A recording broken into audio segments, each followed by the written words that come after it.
ত্রয়োদশ জাতীয় সংসদ নির্বাচনকে কেন্দ্র করে ইতিমধ্যে জমে উঠেছে প্রকৃতি কন্যা সিলেটের বিভিন্ন দলের প্রচারণা। পর্যটন আর প্রবাসীদের পাঠানো রেমিটেন্স এই অঞ্চলের মানুষের প্রধান অর্থনৈতিক উপজীব্য হলেও নানা সমস্যায় জর্জরিত এই আসনের সাধারণ মানুষ।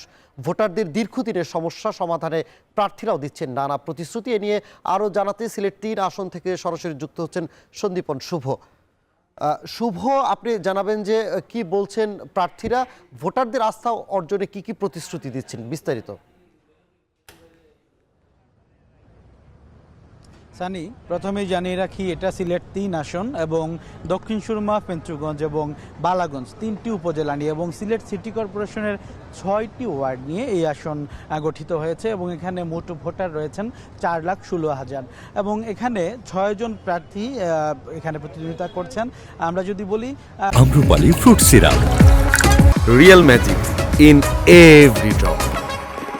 প্রথমে এখানে বিএনপি মনোনীত প্রার্থী রয়েছেন, পাশাপাশি 11 দলীয় জোটের খেলাফত মজলিসের যে প্রার্থী মুসলিউদ্দিন রাজু এবং বিএনপি মনোনীত প্রার্থী এম এ মালিক, যিনি বিএনপির চেয়ারপারসনের উপদেষ্টা, তাদের দুইজনের মধ্যে মূল লড়াই হলেও এখানে কিন্তু স্বতন্ত্র প্রার্থী রয়েছেন 2 জন, মনিরুল বাকর এবং মুস্তাকিম রাজা, এবং আরও 2 জন প্রার্থী রয়েছেন ইসলামী আন্দোলন সহ জাতীয় পার্টিরও প্রার্থীরা রয়েছেন। তবে মূল লড়াইটি হবে 2 জন প্রার্থীর মধ্যে। তবে সমস্যা সম্ভাবনার কথা যদি বলতে হয়, সেক্ষেত্রে প্রথমে বলতে হয় যে এখানে ঢাকা সিলেট মহাসড়কের অংশ কিন্তু রয়েছে এই আসনে এবং বেশ নাজুক অবস্থায় কিন্তু এই সড়কটি রয়েছে। দীর্ঘদিন ধরে এই এলাকার মানুষজন বলছিলেন যে আসলে তাদের যোগাযোগ ব্যবস্থা খুবই খারাপ অবস্থায় রয়েছে এবং বেশ কিছু সেতু রয়েছে, যেমন বড়ভাগার সেতু সহ আরও কয়েকটি সেতু রয়েছে বালাগঞ্জের, সেই সেতুগুলো আসলে বেশ নাজুক অবস্থায় রয়েছে এবং দীর্ঘদিনের দাবি ছিল, আসলে নানামুখী প্রতিশ্রুতিও ছিল জনপ্রতিনিধিদের কাছ থেকে, কিন্তু সেই প্রতিশ্রুতির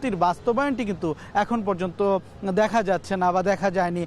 এর পাশাপাশি যদি বলি শিক্ষা এবং কৃষি ক্ষেত্রেও কিন্তু অনেকটাই পিছিয়ে আছে এই জনপদের মানুষ এবং তারা কিন্তু আমরা দেখতে পাচ্ছি যে নানাভাবে তাদেরকে প্রতিশ্রুতি দেয়া হয় কিন্তু সেই প্রতিশ্রুতিটি রাখা হয় না এবং আজকে যারা এখানে প্রচারণা করছেন প্রত্যেকেই তারা প্রতিশ্রুতি দিচ্ছেন এবং ভোটাররা বলছেন যে যারা আসলে ঠিকভাবে কাজ করতে পারবেন তাদেরকে তারা এবারে ভোটে জয়যুক্ত করবেন। এবং আমি যদি বলি যে আজকে এই বিষয় নিয়ে ভোটার রেজিস্ট্রি নিয়ে সিলেট অঞ্চলে একটি অনুষ্ঠান অনুষ্ঠিত হবে, সেটি হচ্ছে বিকেল 4:30 নাগাদ এবং সেই অনুষ্ঠানটি আপনার মাধ্যমে সকল দর্শককে দেখার আমন্ত্রণ জানাচ্ছি। আর এই ছিল সিলেট 3 আসন নিয়ে আমার কাছে সর্বশেষ।